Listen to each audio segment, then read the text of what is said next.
Hola, buenas tardes a todos, a todas y a todes. Hoy vamos a dar inicio a la clase número 5. Vamos a continuar dialogando sobre la formación del sujeto, es decir, el sujeto moderno, solo que vamos a empezar a dialogar sobre la cuestión de la crisis, ¿no? La crisis de la comunidad política y las funciones formativas de la filosofía en el mundo griego, eso que venimos dialogando ya desde hace varios encuentros. Y y en la cuestión de la crisis medieval y la constitución del sujeto moderno, eso también lo estuvimos dialogando, ¿no? El sujeto moderno es un sujeto que se considera de las luces, un intelectual o con un bagaje teórico enciclopédico, con miras al progreso. Es el sujeto ideado, si ustedes quieren, por ese gran proyecto político-pedagógico que es el proyecto de la modernidad. Una modernidad que de algún modo se inicia con la corriente racionalista y empirista desde el punto de vista nociológico, desde el punto de vista de cómo conocemos, y el epistemológico, obviamente, es decir, cómo progresa la ciencia, y desde ese lugar, como ustedes saben, había como dos corrientes en pugna, ¿no? Los empiristas por un lado y los racionalistas por el otro. Nosotros no vamos a trabajar con ese material, pero vale recordarlo desde ese lugar. Recordar, por ejemplo, que la postura era de algún modo tensional, con dos vectores. El vector del empirismo, que consideraba que al conocimiento se accede a partir de la experiencia, y del otro lado, el vector del racionalismo, que consideraba desde la perspectiva de Descartes, si ustedes quieren, que existen una serie de ideas innatas y a partir de esas ideas innatas es que conocemos, ¿sí? Podemos ir aumentando nuestro conocimiento, pero hay unos vectores de una serie de ideas innatas en contraposición a lo que considera el empirismo, que señala que la mente humana es algo así como una tabula rasa, ¿verdad? Bien, desde ese lugar, y como para ir sintetizando, el que justamente, valga la redundancia, el que logra esa síntesis es Kant, ¿sí? Kant dice, no podemos conocer sin ideas, pero tampoco podemos conocer sin experiencias. Estoy bajando el lenguaje, a un lenguaje cotidiano, el lenguaje que utiliza Kant, ¿verdad? Pero de algún modo es eso, provoca una síntesis, ahí hay una dialéctica trascendental, si ustedes quieren, porque es a priori, ¿sí? Pero de algún modo lo que se hace es como construir el objeto de estudio. Desde ese lugar, el sujeto pasa a ser como el centro de la modernidad, como constructor de ese objeto de conocimiento, ¿no? Entonces, ni ideas por un lado, ni experiencias por el otro, sino ambas.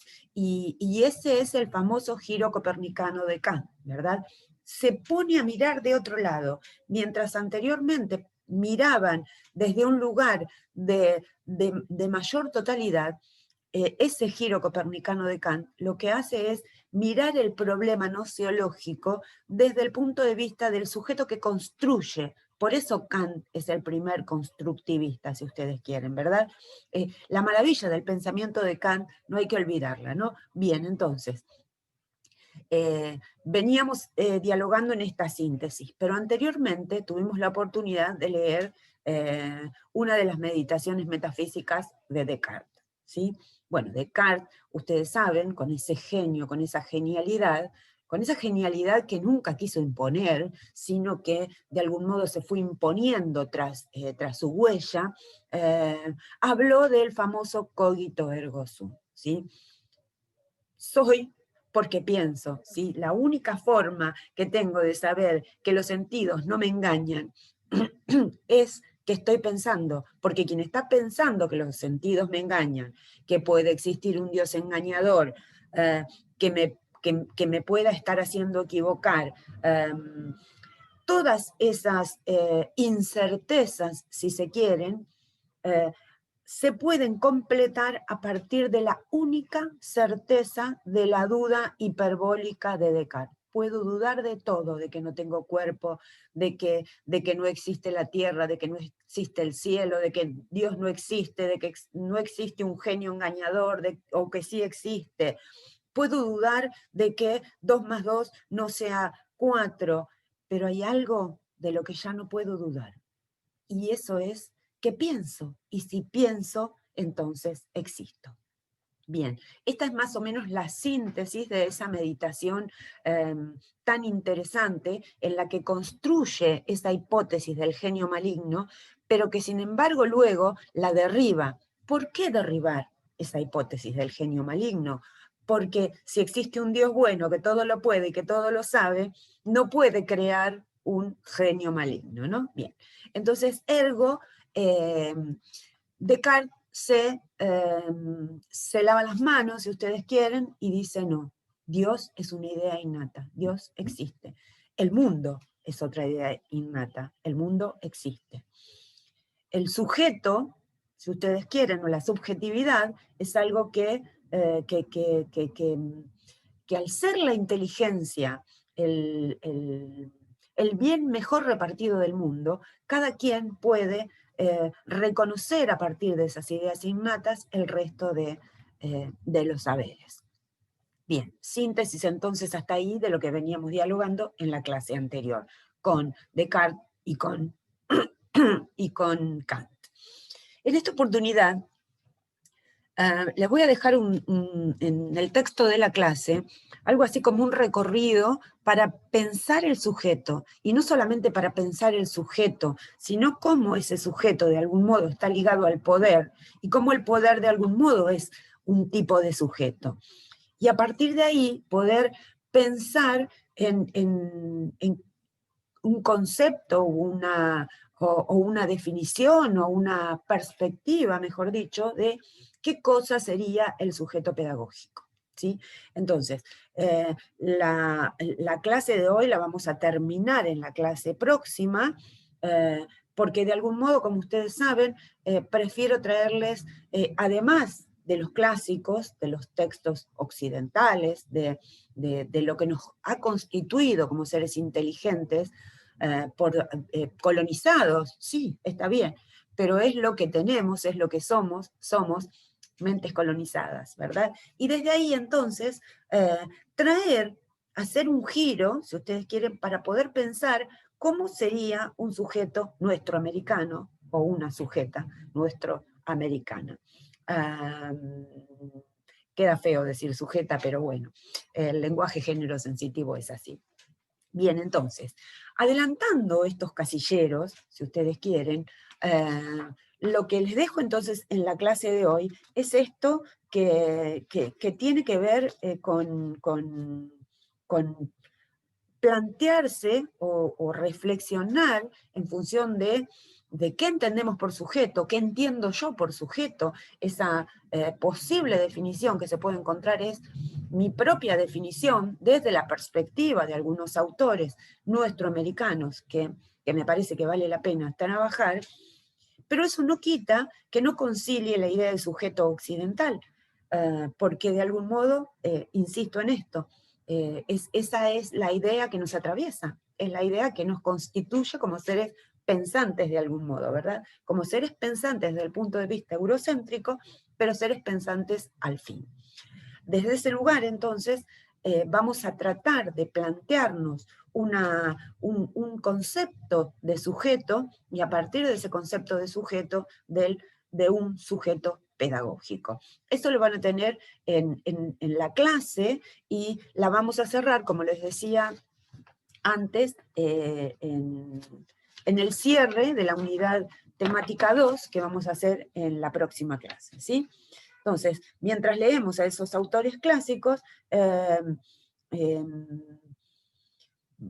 lo que vamos a buscar es contraponer esas teorías que afectaron y afectan el problema de la educación, incluso en la actualidad, obviamente, porque seguimos leyendo a los clásicos, tanto a los antiguos como a los modernos, y seguimos atravesados cultural e intelectualmente por por ese proyecto pedagógico de la modernidad, ¿sí?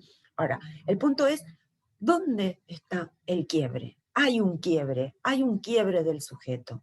Bien, ese quiebre del sujeto, entonces, lo vamos a encontrar sobre todo, entre otros autores, pero sobre todo en la obra de Nietzsche. ¿Sí? Nietzsche es el gran deconstructor de la filosofía moderna y de la filosofía antigua, por consiguiente, porque de algún modo la filosofía moderna se constituye en la huella de la filosofía antigua. Entonces, no vamos a leer a Nietzsche, no en su totalidad, pero sí, como es mi costumbre, les voy a dejar un video en el que Darío Stanrider habla del Zaratustra de Nietzsche. El Zaratustra de Nietzsche es algo así como una novela. Más allá de las críticas, lo que tiene la filosofía de Nietzsche es que es vitalista de algún modo, en el sentido de que tiene que ver con la experiencia humana, de que tiene que ver con la desnudez humana, si ustedes quieren, con la nuda vida, va a decir un autor italiano, Giorgio Agamben, es esa nuda vida, eso que tiene que ver con la existencia humana, ¿no? Con lo que somos, más allá de las subjetividades, más allá de las experiencias en sentido empírico, ¿no? En el sentido del empirismo, digo, más allá de las racionalidades, más allá del idealismo, del idealismo absoluto, del idealismo trascendental, del idealismo platónico, más allá de todas las teorías filosóficas que podamos citar o a las que podamos recurrir, hay un momento de quiebre en esa modernidad que, aunque seguimos arrastrándola, ese momento de quiebre lo va de algún modo a inventar Nietzsche, ¿sí? Nietzsche fue un filósofo incomprendido en su época.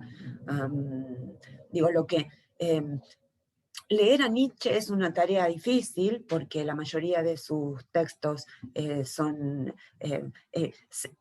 escritos a partir de aforismos, utiliza muchos aforismos, muchas metáforas. El propio Zaratustra es una metáfora, es algo así como pensar en un ultrahombre, o en un hombre más allá del hombre, ¿no? ¿Más allá de qué hombre? Más allá del hombre moderno, ¿no? Entonces, esa famosa muerte de Dios tiene de algún modo que ver con que Dios muere para los modernos de algún modo, pero nace el otro Dios que es la técnica, ¿sí? Es decir, se deja de endiosar al hombre endiosado, que vendría a ser toda la tradición cristiana, pero se comienza a endiosar a esa otra tradición de la modernidad, que es el progreso y la técnica, no la ciencia. La ciencia que, de algún modo, en el espíritu de la modernidad, iba a traer bienestar general a todas las sociedades, porque iba a producir, si ustedes quieren, una serie de artefactos que iban a mejorar la vida de todos y todas. Esto, no obstante, sabemos que no es así, sabemos que la ciencia, no la ciencia, porque la ciencia no es nefasta, la ciencia se construye a partir de esa necesidad de mejorar la vida de los humanos y las humanas, pero sí la técnica. ¿Sí? La técnica que de algún modo está basada en la ciencia puede llegar a provocar daños fatales a las poblaciones. El caso bien paradigmático que ustedes conocen es la producción de las bombas atómicas. Pero hay más, armas bioquímicas, varios virus provocados en laboratorios. Esto no quiere decir, por eso insisto en esto, ¿no? Que la ciencia se ocupe de crear esos virus, esas tecnologías que pueden afectar a la humanidad. La ciencia no hace ese tipo de artefactos, no produce ese tipo de artefactos. No obstante, el producto de la ciencia puede servir para provocar daños tremendos a los seres humanos, que somos seres absolutamente vulnerables. Todos los seres humanos somos vulnerables. Algunos grupos han sido vulnerados por las políticas públicas, por las políticas económicas, por las políticas educativas, o por la ambición humana, o por el egoísmo humano. No obstante, todos los seres humanos, desde ese lugar, somos seres finitos, ¿sí? Finitos, morimos. Y desde ese lugar me parece que Nietzsche nos presenta algo así como una parodia de la vida. Voy a poner una nota al pie, como ustedes saben, a mí me gusta la literatura que nos puede acercar a la filosofía, y hay un texto de un psicoanalista judío, Irving Shalom, que se llama El día que Nietzsche murió. Una novela fascinante sobre la vida de Nietzsche y sobre la historia, de algún modo, del psicoanálisis, en la que Freud interviene en escasos momentos, pero sin embargo trabaja toda la novela. Nietzsche dialoga con Breuer, que de algún modo es el maestro de Freud, ¿no? ¿Qué busca Nietzsche? Busca esa famosa cura a partir de la palabra, en la novela, digo, ¿no? Ahora, lo que uno descubre en esa novela es la posibilidad de pensar nuestra propia existencia, nuestra propia finitud, y de algún modo todos esos rollos psicológicos o psicoanalíticos, si quieren, que solemos cargar en nuestras mochilas, ¿no? Bueno, dicho eso, salgo de la nota al pie y vuelvo a Nietzsche. No vamos a leer a Nietzsche, solo les voy a dejar la parte de Así habló Zaratustra, en la que Nietzsche habla de las 3 transformaciones, y que van a tener la posibilidad de escucharlo mejor de la boca de Darío Stanrider, que me gusta su perspectiva. Él es un nietzscheano también, así como autores como Heidegger, que de algún modo es el que resucita toda la obra de Nietzsche, y luego Foucault. Ustedes saben que Foucault es un gran lector de Nietzsche, y el texto que vamos a leer es un texto de Bátimo, un filósofo italiano, contemporáneo, que ha estudiado esta perspectiva del más allá, si se quiere, del sujeto, eh, desde la perspectiva de Nietzsche y también de Heidegger, ¿no? Sería como que tiene algo así como un rollo entre el Nietzsche de Heidegger y su propio Nietzsche, ¿sí? Hace una reinterpretación, es decir, Bátimo nos va a hablar en ese artículo, que en realidad es una conferencia, que van a encontrar entre las páginas, si no me equivoco, 25 y 45, exactamente, y bueno, que se llama justamente así, Más allá del sujeto. Ya les busco exactamente cuál es el nombre,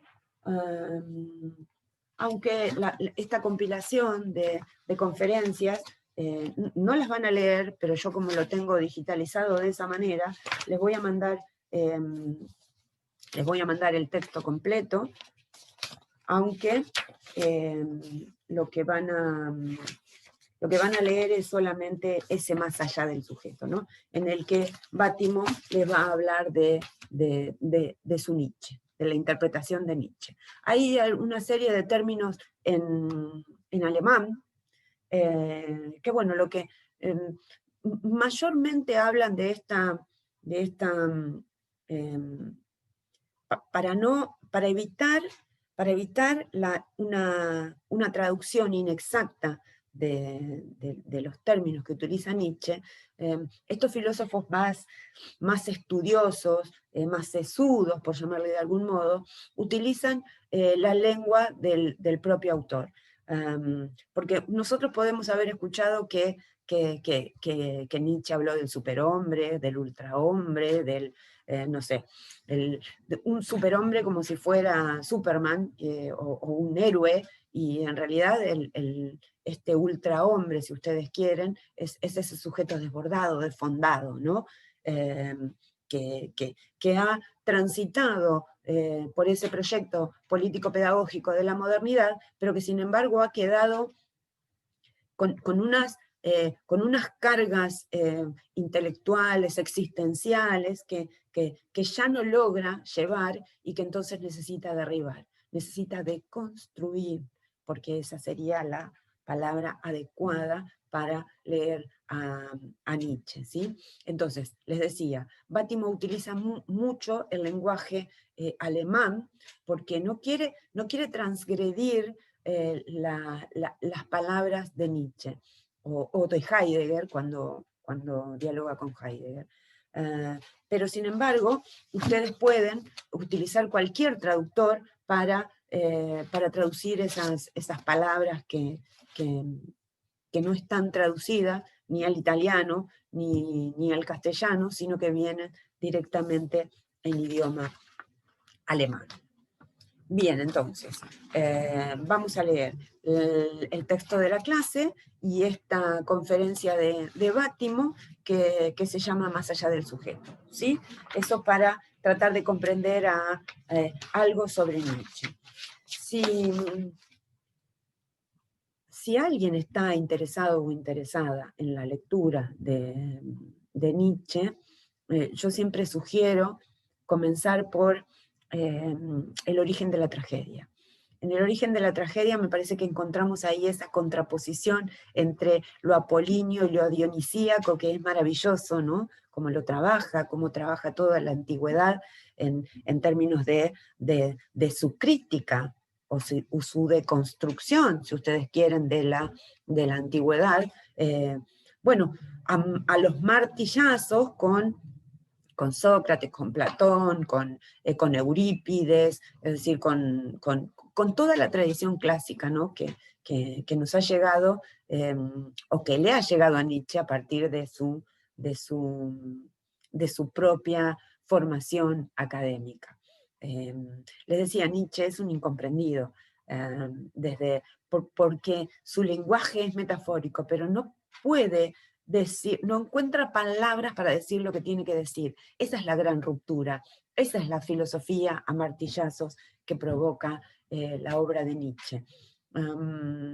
Bueno, posteriormente, su archienemigo va a ser la filosofía kantiana, obviamente, de un alemán que él considera de algún modo podríamos llamarlo un impostor, ¿no? En el sentido de que nos deja esa moral del camello, de la cristiandad, en el sentido de provocar esta cuestión de ese famoso deber ser que nos lega el imperativo categórico kantiano, ¿no? Entonces, su archienemigo va a ser Kant en la mayoría de sus textos, tanto en La Galla Ciencia como obviamente en Más allá del bien y del mal, un texto maravilloso, pero también muy metafórico.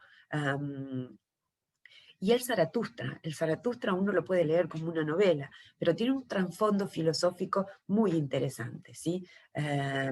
Otro texto que a mí me gusta mucho es El porvenir de las instituciones educativas, en las que con esa prosa metafórica, pero con mucho intelectualismo, Nietzsche dialoga sobre cómo podemos pensar a futuro las instituciones educativas, planteándolas siempre desde el punto de vista filosófico, ¿no? Es algo así, comienza también con un espíritu novelesco, si ustedes quieren, pero de algún modo de lo que está tratando es de hacer una deconstrucción de esa Bildung, de esa formación filosófica que ha recibido y cómo criticar eso, ¿no? Entonces, haciendo una síntesis muy apretada, la filosofía de Nietzsche es una filosofía vitalista en el sentido de existencialista, de recordarnos esa animalidad que nos caracteriza como seres como seres humanos, ¿no? ¿Qué es un humano si no es un animal que habla? Nos va a decir Aristóteles, un animal que tiene logos, un animal parlante y pensante. Desde el punto de vista de Descartes podríamos decir que somos animales pensantes. Bien, en ese sentido, Nietzsche nos recuerda esa animalidad que nos caracteriza, ¿sí? somos una especie, somos animales, y desde ese lugar actuamos por instintos. No siempre podemos actuar a partir de la formación moral. Es más, la moral es algo que desprecia, ¿sí? Prefiere hablar de valores vitales, de perspectivas, si ustedes quieren, pensando en esa finitud que nos caracteriza como seres humanos, como seres para la muerte, como dice Heidegger. En ese sentido, por suerte y por propio cuidado, no por cuidarnos, no estamos todo el tiempo pendientes de esa finitud. Sabemos que somos seres para la muerte, pero no estamos permanentemente pensando en esa finitud. Y esa es, para Heidegger, la mayor angustia, si se quiere, o una angustia que no sabe de dónde viene, y por eso se llama angustia, que vendría caracterizando a la angustia del filósofo o de la filósofa, ¿verdad? Esto Heidegger lo aprende de Nietzsche, ¿sí? Desde ahí, al igual que Foucault, lo que hacen es una reinterpretación de esa cuestión de la voluntad del poder que hay en Nietzsche, de la voluntad de vivir, ¿sí? Más que de morir. Es decir, sabemos que somos seres finitos y por eso necesitamos esa voluntad de vivir, ¿no? Entonces, hay una puja entre lo dionisíaco y lo apolíneo que es característica en la obra de Nietzsche, ¿no? A partir de ese texto que les hablaba, ¿no? Del origen de la tragedia, en el que trabaja con esos dos vectores, ¿no? Lo apolíneo, lo recto, el deber ser, la norma, eh, en contraposición a lo dionisíaco, lo mágico, lo demoníaco, lo irracional, lo ilógico, lo alegre, lo festivo, es decir, todo lo contrario, ¿no? Entonces, nosotros interiormente seríamos seres que nos debatimos entre eso apolíneo y eso dionisíaco. Y Nietzsche termina, de algún modo, por lo menos desde mi propia perspectiva, hablando de esa jovialidad que tendríamos que tener, ¿no? De esto nos habla Lo Gallo, la Galla Ciencia nos habla de una ciencia jovial, de una ciencia alegre, ¿no? De una filosofía alegre, y no de una filosofía para autoflagelarse, ¿no? Bien, entonces el cierre del encuentro de hoy es eso, plantearnos la posibilidad de intentar comprender desde el punto de vista de cada quien esta filosofía de Nietzsche que de algún modo provoca esa ruptura entre el mundo moderno y el mundo que algunos llamaron, entre comillas, posmoderno, pero que todavía no estamos seguros ni seguras de si esa posmodernidad llegó, porque que haya llegado una posmodernidad implicaría que la modernidad se ha terminado. Y sin embargo, seguimos teniendo una escuela, por nombrar alguna de las instituciones humanas, seguimos teniendo una escuela moderna, desde múltiples perspectivas. Bien, entonces, cierro. Para cerrar, vamos a leer el sujeto pedagógico y la praxis educativa. Esa es la clase, es la ficha de cátedra. Vamos a leer a Bátimo, en Más allá del sujeto, y les voy a dejar, además de este video, un video en el que Darío Stanrider dialoga sobre el Zaratustra, de Nietzsche. Bien. Y como siempre, les voy a dejar un nuevo preguntero, porque me gustan más las preguntas que las respuestas. Las preguntas no se cierran, las respuestas tienden a poner una traba a la posibilidad de seguir pensando y dialogando.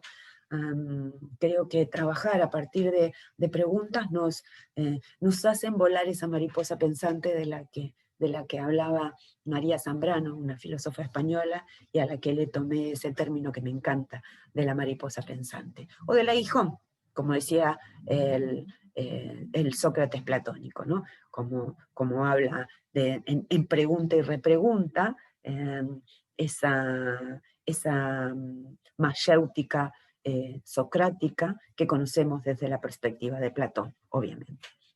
Bien, entonces vamos a intentar empezar a dialogar sobre esa disolución del sujeto, no de cualquier sujeto, esa disolución del sujeto moderno. ¿A partir de quién? A partir de la crítica de Nietzsche, del Nietzsche que nos va a traer Bátimo, y vamos a intentar pensar en ese vínculo entre sujeto, poder y praxis educativa en función de leer la clase, que vamos a terminar la semana próxima, ¿sí?